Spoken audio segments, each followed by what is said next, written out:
Hello बच्चों, आज के वीडियो में हम लोग बहुत ही बेसिक और बहुत ज़्यादा इम्पोर्टेंट टॉपिक के बारे में डिस्कस करने वाले हैं। इतना ज़्यादा इम्पोर्टेंट है कि 90% केमिस्ट्री के प्रॉब्लम जो होते हैं, जो न्यूमेरिकल हम लोग जिसे कह सकते हैं, उसमें हमें ये कंसेप्ट हेल्प करता है। बहुत ही सिंपल और बहुत ही ईजी, लेकिन बहुत ज़्यादा इम्पोर्टेंट ये टॉपिक है।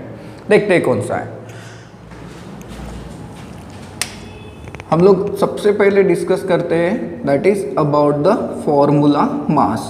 आप लोगों ने लास्ट टाइम की वीडियोस में मॉलिक्यूलर मास के बारे में पढ़ा था और मॉलिक्यूलर मास कैसे कैलकुलेट करते हैं ये हम लोगों ने एकदम सिंपल तरीके से देखा था। आप लोगों ने सारे एलिमेंट्स के जो एटॉमिक वेट्स है उसका क्या किया था, सम किया था, आप लोगों को मॉलिक्यूलर वेट मिल गया था। लेकिन कुछ आयोनिक कंपाउंड्स होते हैं। अब आयोनिक कंपाउंड्स मतलब क्या, जिसमें आयंस आपस में बाइंडेड होंगे ऑब्वियसली, जिसे हम लोग सॉल्ट्स कहते हैं। इन सॉल्ट्स के केस में हम लोग जो टर्म है फॉर्मूला मास यूज़ करते हैं, ना कि मॉलिक्यूलर मास। क्यों ऐसा? क्योंकि इसका रीज़न देखो, अगर हम लोग NaCl सोडियम क्लोराइड लेते हैं तो ये दिखने में एक मॉलिक्यूल दिख रहा है ना, तो सर हम लोग इसका तो मॉलिक्यूलर वेट इजीली निकाल सकते हैं, क्योंकि आपको सोडियम का एटॉमिक वेट पता है 23 और क्लोरीन का कितना होता है 35.5। तो आने वाला जो आंसर है ये हो गया 58.5। सर 58.5 इसका मॉलिक्यूलर वेट होता है? नहीं, ये जो मॉलिक्यूलर वेट होता है इसे अब हम लोग मॉलिक्यूलर वेट नहीं कहते, इसे हम लोग कहते हैं फॉर्मूला वेट। सर ऐसे क्यों? ऐसे इसलिए क्योंकि सोडियम क्लोराइड का जो क्रिस्टल होता है उसमें एक जो Na पॉजिटिव होता है, एक Na पॉजिटिव ये सराउंडेड होता है बाय 6 Cl निगेटिव। देखिए Cl निगेटिव कुछ ऐसे मैनर में यहाँ पर अरेंज होते हैं। एंड मज़े की बात तो ये है कि एक जो क्लोरीन है इसके सराउंडिंग में भी टोटल कितने एटम्स मिलते हैं आपको? सोडियम के 6।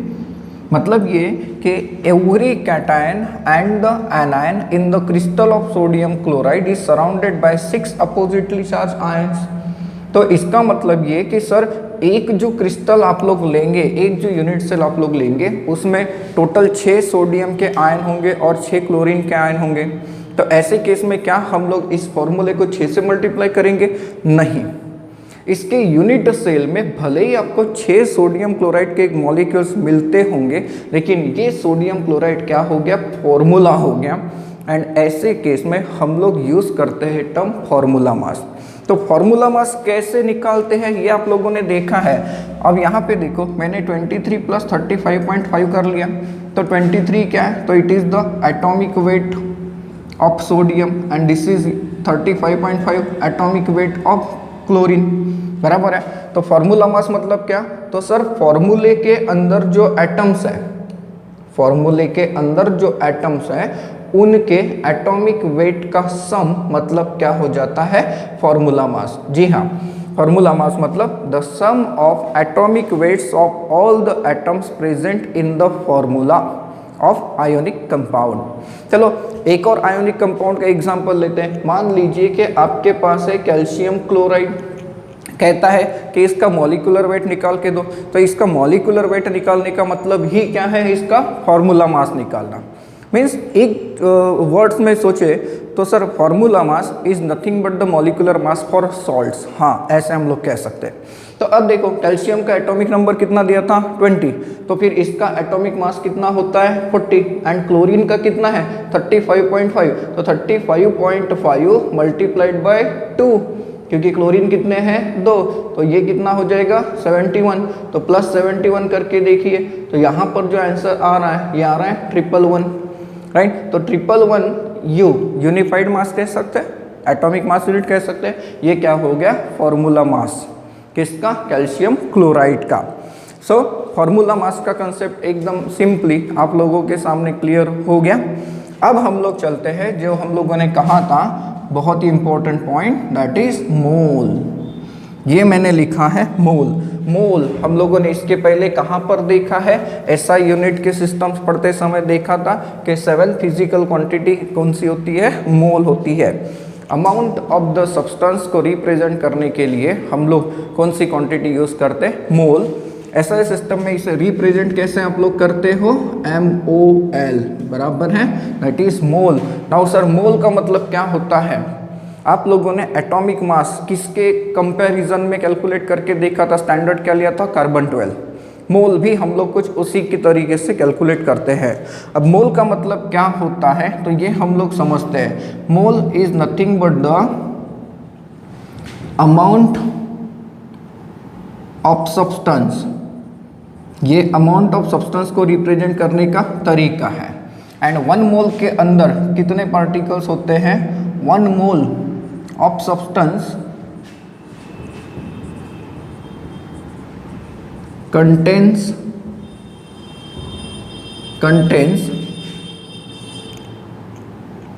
exactly same particles और entities, इसे हम लोग entities कहते हैं, मतलब species, as there are number of atoms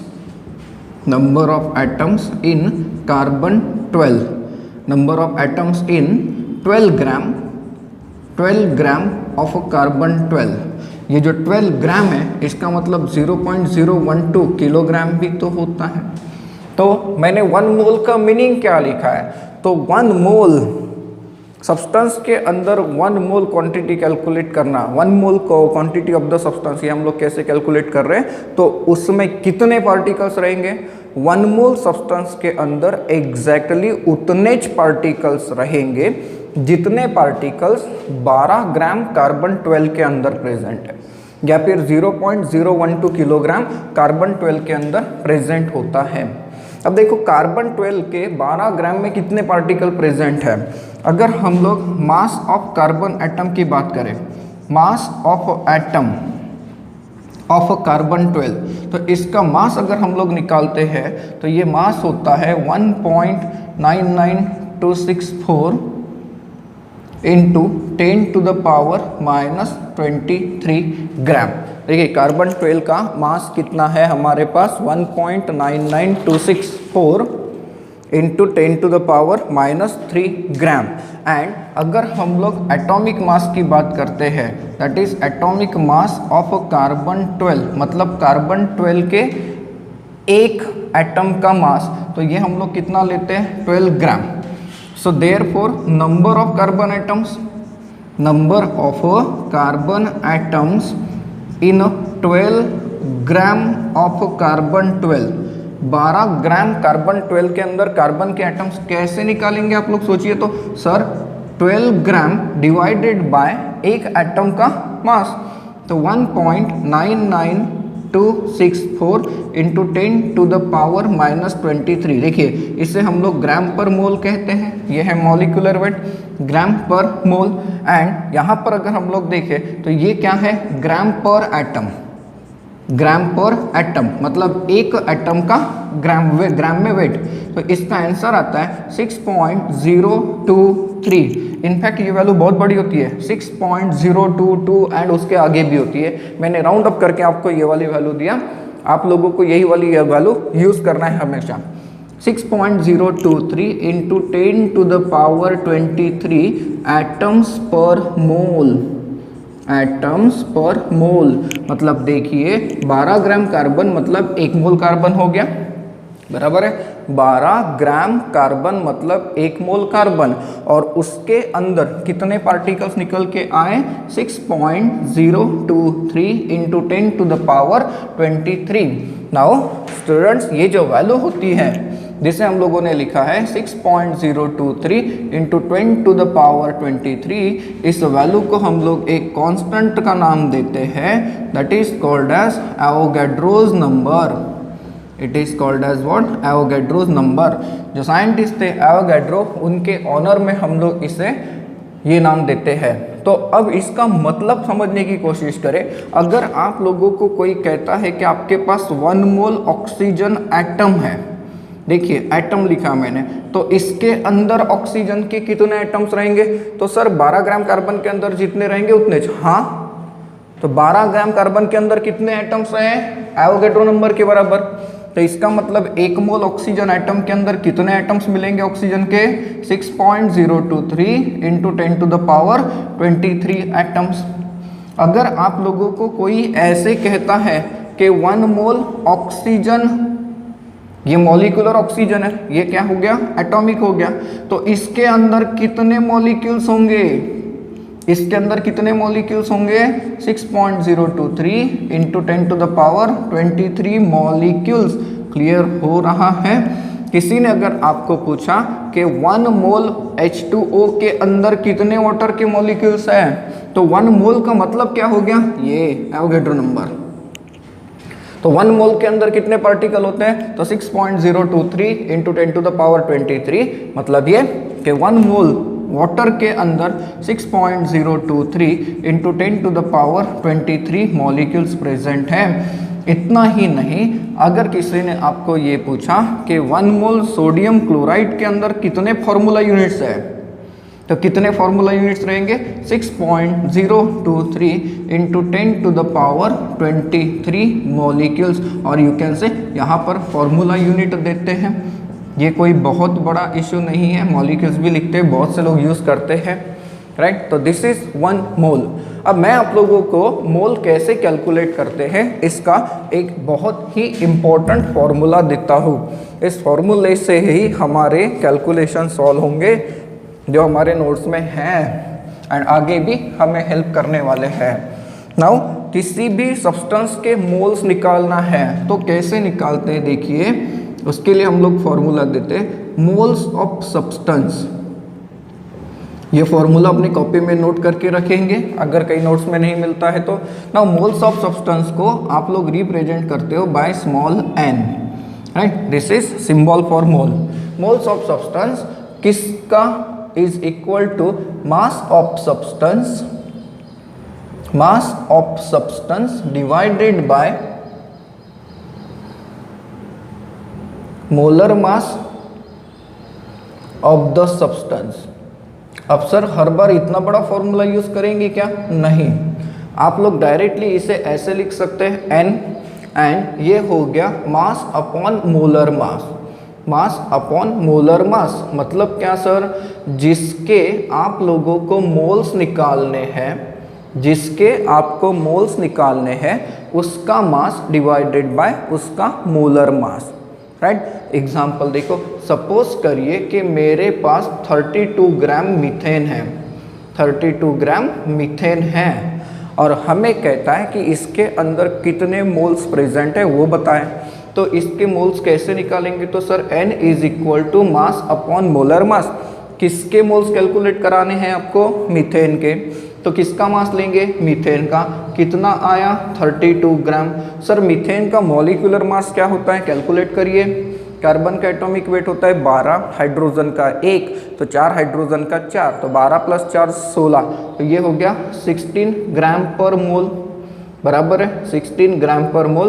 gram gram cancel हो गया, इसमें रेशियो आ रहा है 2, ये हो गया मोल। तो 32 ग्राम मीथेन के अंदर, 32 ग्राम मीथेन के अंदर कितने मोल्स हैं? मीथेन के 2 मोल्स हैं। तो नंबर ऑफ मोल्स निकालने का ये एक फॉर्मूला आपको मिला है, that is mass upon molar मास। अब हमें जो क्वेश्चन देते हैं उसमें नंबर ऑफ मोल्स के अलावा नंबर ऑफ मॉलिक्यूल्स निकालने के लिए भी कहा जाता है। तो नंबर ऑफ मॉलिक्यूल्स कैसे निकालते हैं ये मैं अब आप लोगों को बताता हूँ, that is number of molecules. अभी अभी आप लोगों ने मोल का कंसेप्ट पढ़ा था। नंबर ऑफ मॉलिक्यूल्स मतलब क्या होता है? एक मोल के अंदर कितने मॉलिक्यूल्स होते हैं? तो sir 6.023 into 10 to the power 23। हाँ, तो 2 मोल के अंदर कितने रहेंगे? सर उसका डबल। तो इसका मतलब ये कि नंबर ऑफ मॉलिक्यूल्स निकालने हैं तो ये फॉर्मूला यूज करेंगे n into 6.023 into 10 to the power 23। ये क्या हो गया? नंबर ऑफ मोल्स निकालने का फॉर्मूला, नंबर ऑफ मॉलिक्यूल्स निकालने का फॉर्मूला। जैसे इसी एग्जांपल को देखो, अगर आपको कहता है कि 32 ग्राम के अंदर कितने मॉलिक्यूल्स हैं मीथेन के, ये कैलकुलेट करके दिखाइए। तो पहले क्या कैलकुलेट किया हमने सर? Number of moles. बराबर है। तो नंबर ऑफ मोल्स अगर कैलकुलेट हो गए तो नंबर ऑफ मॉलिक्यूल्स निकल सकते हैं कि नहीं निकल सकते हैं? नंबर ऑफ मॉलिक्यूल्स क्या लिखा है formula? Mole into Avogadro number. Mole कितना आया था? 2 into 6.023 into 10 to the power 23। तो ये कितना हो जाएगा? 12.046 इंटू 10 टू द पावर 23, मतलब इतने मॉलिक्यूल्स हैं, बराबर है। इतने मॉलिक्यूल्स है कि ये किसके? मीथेन के। किसमें? 2 मोल्स के अंदर, मतलब कितना मास आपके पास प्रेजेंट है? 32 ग्राम ऑफ मीथेन के अंदर प्रेजेंट है। इसके अलावा हमें एक और कैलकुलेशन करने के लिए कहता है कि बताइए नंबर ऑफ एटम्स कितने हैं। पर्टिकुलर एलिमेंट्स के पूछा जा सकता है या फिर पूरे मॉलिक्यूल के अंदर सारे एलिमेंट्स के मिलाकर कितने एटम प्रेजेंट है। तो नंबर ऑफ एटम्स हम लोग कैसे निकालते? देखिए, number of atoms in the substance और इन द मॉलिक्यूल कह सकते हैं। Number of atoms in molecules, तो ये हम लोग कैसे कैलकुलेट करते हैं? तो number of moles multiplied by Avogadro number, क्योंकि ये क्या हो गया? नंबर ऑफ मॉलिक्यूल्स हो गया, इनटू हम लोग लेते हैं एटॉमिसिटी, इनटू हम लोग क्या लेते हैं? एटॉमिसिटी। सर ये थोड़ा सा कंफ्यूज कर रहे हैं, बिल्कुल कंफ्यूज नहीं होना, चेक करिए। एग्जाम्पल लेते हैं हम लोग। फॉर एग्जाम्पल, अगर आपको कोई पूछता है कि 1 मोल वाटर के अंदर कितने हाइड्रोजन के एटम्स हैं, ये बताए। हाइड्रोजन के एटम्स कितने हैं? तो अब हाइड्रोजन के ऊपर ये फॉर्मूला अप्लाई करते हैं। तो नंबर ऑफ एटम्स अगर कैलकुलेट कराने हैं, number of atoms of hydrogen in water is equal to क्या? Number of moles into Avogadro number. ये तो क्लियर है, नंबर ऑफ मॉलिक्यूल्स यहाँ तक, इनटू एटम्स। अब किसके कैलकुलेट कराने हैं? तो भैया हाइड्रोजन के कराने। तो सिर्फ हाइड्रोजन के एटम कितने दिख रहे हैं? 1 मोल के अंदर 2, तो इसकी एटोमिसिटी, हाइड्रोजन की एटोमिसिटी कितनी हो गई पानी के अंदर? 2, तो इसे हम लोग 2 से मल्टीप्लाई कराएंगे। इसकी वैल्यू कितनी है? 1, तो इसका डबल कितना हो जाएगा? 12.046 इंटू 10 टू द पावर 23, इतने एटम्स। लेकिन अगर आपको कहता है कि टोटल एटम्स कैलकुलेट करके दिखाइए, टोटल एटम्स, तो टोटल एटम्स मतलब क्या है? इसमें हाइड्रोजन के एटम प्लस ऑक्सीजन के एटम्स आ गए। तो ऐसे केस में फॉर्मूला क्या यूज करेंगे? n into Avogadro number into कितना आएगा? 3, क्योंकि पानी के अंदर एटम्स की बात कर रहा है, वो हाइड्रोजन की नहीं कर रहा है, अकेले ऑक्सीजन की नहीं कर रहा है, दोनों की कर रहा है। तो एक पानी के अंदर टोटल एटम कितने हैं? 3। देखिए, 2 है हाइड्रोजन के और 1 किसका है? ऑक्सीजन का। तो ये अब मल्टीप्लाइड बाय क्या हो जाएगा? 3 हो जाएगा। तो 6 3 का 18 हो गया, 0, देन ये हो जाएगा 6 and 9 into 10 to the power 23। तो ऐसे आप लोगों के काम के ये फॉर्मूले होते हैं। इसी के ऊपर आपको बहुत सारे क्वेश्चंस भी मिलेंगे हमारे नोट्स में। तो नंबर ऑफ मोल्स कैसे निकालते हैं, नंबर ऑफ मोल्स क्या होता है, एटॉमिसिटी, नंबर ऑफ एटम्स कैसे निकालते हैं, ये हम लोगों ने यहाँ तक समझा है। अब फिर से डिस्कस करते हैं थोड़ा सा मोलर मास को। आप लोगों ने इसके पहले मोलर मास के बारे में पढ़ा, कैसे मोलर मास निकालते, कंपाउंड का मॉलिक्यूलर फार्मूला देखकर आप लोगों को पता है। अगर हम लोग मोलर मास की बात करते हैं तो सर मोलर मास मतलब मोल का मास। हाँ, 1 मोल जो होता है, 1 मोल सब्सटेंस आप लोग कह सकते हैं, 1 मोल सब्सटेंस, इसका जो मोलर मास होता है, तो ये मोलर मास हम लोग कैसे लेते हैं? तो if it is taken in the gram, that is mass of 1 mole substance, mass of 1 mole substance in gram is called as molar mass और gram molar mass, that is molar mass. और इसे हम लोग represent करते हैं ग्राम पर mole. देखिए मतलब क्या सर, 1 मोल का वेट किस में? ग्राम में।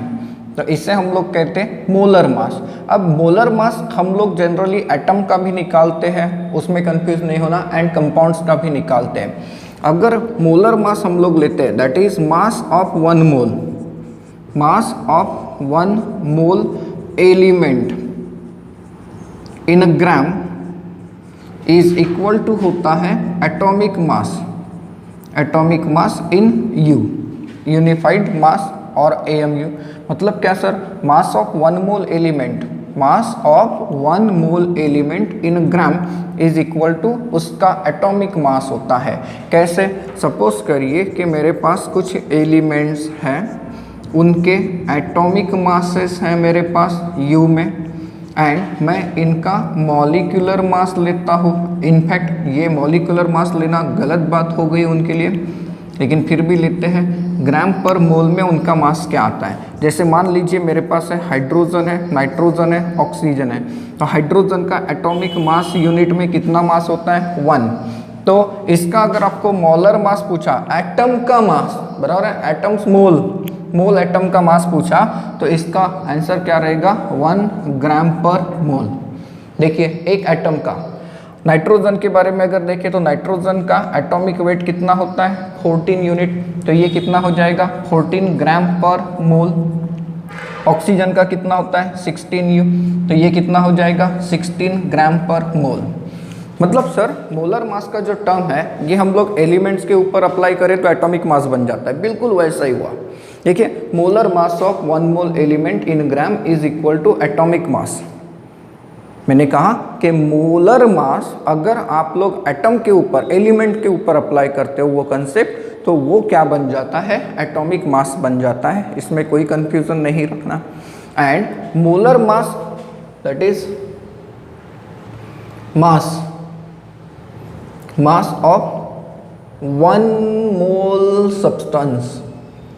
मोल substance is equal to purely molar mass in gram पर मोल। देखिए अगर आपके पास 1 मोल सब्सटेंस है, 1 मोल कंपाउंड है, 1 मोल मॉलिक्यूल्स है, तो उसका मोलर मास ग्राम पर मोल में होता है। मतलब सारे के सारे एलिमेंट्स के जो एटॉमिक वेट्स है उनका सम। कैसे?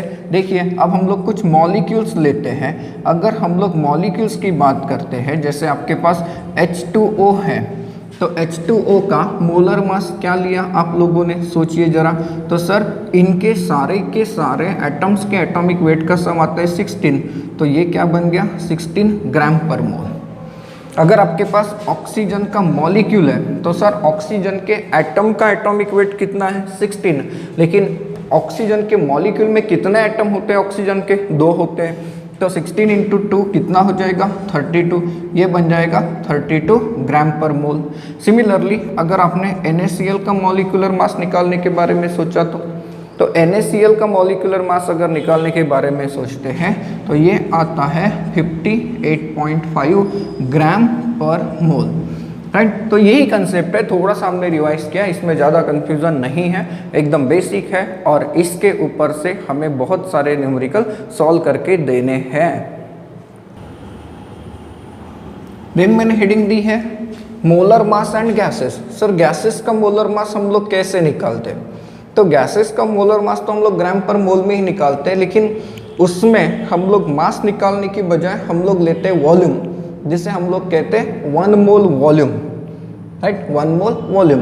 तो इसके लिए कंसेप्ट हमें दिया एवोगैड्रो ने, और एवोगैड्रो का कहना क्या होता है गैसेस के बारे में जरा समझते हैं। 1 mole of any gas, 1 mole of any gas is occupied a volume of 22.4 litre, जिससे हम लोग DM³ भी लिखते हैं, at STP। Standard temperature and pressure अगर है, स्टैंडर्ड टेम्परेचर 0 डिग्री सेल्सियस हम लोग जनरली लेते हैं, प्रेशर कितना? तो 1 ATM का प्रेशर होता है, बराबर है।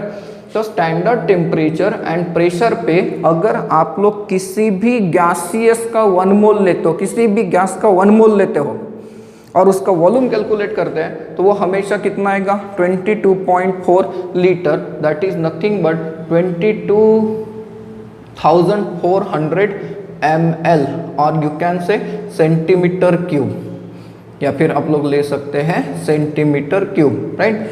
तो यहाँ पर एक चीज़ के बारे में आपको पता चल गया कि गैस का जो एक मोल होता है, 1 मोल ऑफ एनी गैस, उसका वॉल्यूम कितना हो जाता है 22.4 लीटर, एंड इसे हम लोग कहते हैं मोलर वॉल्यूम। मोलर वॉल्यूम मतलब क्या? तो sir volume of the 1 mole of the gas, बराबर है। एंड फिर नंबर ऑफ मोल्स कैसे निकालेंगे? That is number of moles of gas, तो वैसे ही फॉर्मूला यूज करेंगे। अब number of moles of gas is equal to volume of gas, volume of gas जो भी दिया हुआ है, divided by molar volume, divided by molar volume. तो ये क्वांटिटी तो फिक्स हो गई, मोलर वॉल्यूम मतलब क्या? तो volume of gas, volume of gas divided by 22.4 litre लेते हैं। कभी अगर आपको सेंटीमीटर में दिया है तो आप लोग सेंटीमीटर का कंसेप्ट यूज़ करेंगे, एमएल में दिया है तो एमएल का कंसेप्ट यूज़ करेंगे। तो यहाँ पर भी अगर नंबर ऑफ मॉलिक्यूल्स निकालने हैं तो नंबर ऑफ मॉलिक्यूल्स हम लोग कैसे निकालेंगे? तो n इंटू एवोगैड्रो नंबर, वही कंसेप्ट फिर से आया, बराबर है। एंड यहाँ पर नंबर ऑफ एटम्स अगर निकालने के लिए कहता है तो number of atoms is equal to क्या हो जाएगा? Number of moles into Avogadro number into atomicity, into atomicity. ये कंसेप्ट फिर से आपके सामने आ गया। सो देखते हैं अब मोल कंसेप्ट के ऊपर हम लोगों को कैसे क्वेश्चंस मिल सकते हैं। देखिए क्वेश्चन नंबर 28 जो हमारे नोट्स में है वो हमें क्या कह रहा है? What is the ratio of molecules in 1 mole ammonia and 1 mole nitric acid. आपके पास 1 मोल अमोनिया का है, 1 मोल अमोनिया नाइट्रिक एसिड का है, इन दोनों में मॉलिक्यूल्स का रेशियो क्या है ये बताइए। अब आप लोग मुझे बताएं कि 1 मोल मतलब कितने मॉलिक्यूल होते हैं? एवोगैड्रो नंबर के बराबर। सो देयरफॉर 1 मोल अमोनिया मतलब कितने molecule? 6.023 into 10 to the power 23 molecules, बराबर है। एंड 1 मोल नाइट्रिक एसिड मतलब कितने मॉलिक्यूल्स? 1 मोल नाइट्रिक एसिड मतलब कितने हो जाएंगे? 6.023 into 10 to the power 23 molecules. So दोनों का रेशियो अगर आप लोग निकालते हैं, so therefore ratio of molecules of ammonia, that is molecules of ammonia divided by molecules of HNO3। तो जरा सोचिए तो इसके कितने मॉलिक्यूल्स हैं? 6.023 into 10 to the power 23 divided by 6.023 into 10 to the power 23। Numerator denominator दोनों सेम है तो रेशियो कितना आ गया? 1:1 का आ गया, राइट। देन चलते हैं नेक्स्ट न्यूमेरिकल की तरफ। Arjun purchase 250 gram of glucose जिसका मॉलिक्यूलर फॉर्मूला है C6H12O6 for ₹40। Find the cost of glucose पर मोल। अर्जुन ने 250 ग्राम ग्लूकोज खरीदा, कितने में? 40 रुपए में। आपको कहता है कि ग्लूकोज का पर मोल रेशियो निकालो। तो पहले हम लोग ग्लूकोज का मॉलिक्यूलर मास निकालते। देखिए कैसे, molecular weight of glucose that is C6H12O6 कैसे होगा? आप लोगों को इसमें से कितनी चीज़ें पता है? देखिए कार्बन का एटॉमिक वेट कितना? 12, तो 12 मल्टीप्लाइड बाय कितने कार्बन है? 6, प्लस हाइड्रोजन का 1 एटॉमिक वेट, कितने हाइड्रोजन है? 12, प्लस ऑक्सीजन का 16 और कितने ऑक्सीजन है? 6। इन सब का अगर आप सम करते हैं तो ये आता है 180 ग्राम पर मोल। मतलब ग्लूकोज का 1 मोल जो है उसका वेट कितना लिया हमने? 180 ग्राम। नाउ आप लोगों के पास 250 ग्राम ग्लूकोज, 250 ग्राम ग्लूकोज कितने का होता है? 40 रुपीज़ का, बराबर है। सो देयरफॉर 180 ग्राम ग्लूकोज की कॉस्ट क्या होगी? Therefore 180 gram glucose will cost, तो 1 ग्राम का कितना? तो 40 डिवाइडेड बाय 250, बराबर है, एंड मल्टीप्लाइड बाय 180 करके देखिए तो ये कितना आएगा? ये आएगा 28.8 रुपीज़। मतलब 1 मोल का रेट 1 मोल मतलब कितना ग्राम ग्लूकोज 180, तो उसका रेट कितना आ जाएगा 28.8 रुपीज़ आएगा। होगा ऐसे, ठीक है। देन नेक्स्ट न्यूमेरिकल की तरफ चलते हैं। Calculate the number of atoms in each of the following. इन सब में नंबर ऑफ एटम्स निकाल के दो, ऐसा हमें कहता है। पहला क्या है 22 moles of argon, then 22 unit मतलब atomic mass unit of helium and 20 gram of helium. देखते हैं, इसमें पहला सॉल्व करते हैं, that is 52 moles of argon. अब जरा सोचो 1 मोल आर्गन अगर आपके पास है तो उसमें कितने एटम्स होते हैं 6.023 इंटू 10 टू द पावर 23।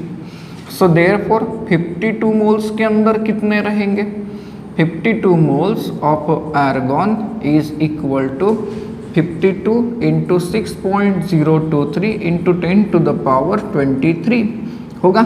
इसका आंसर अगर हम लोग चेक करें तो कितना आएगा,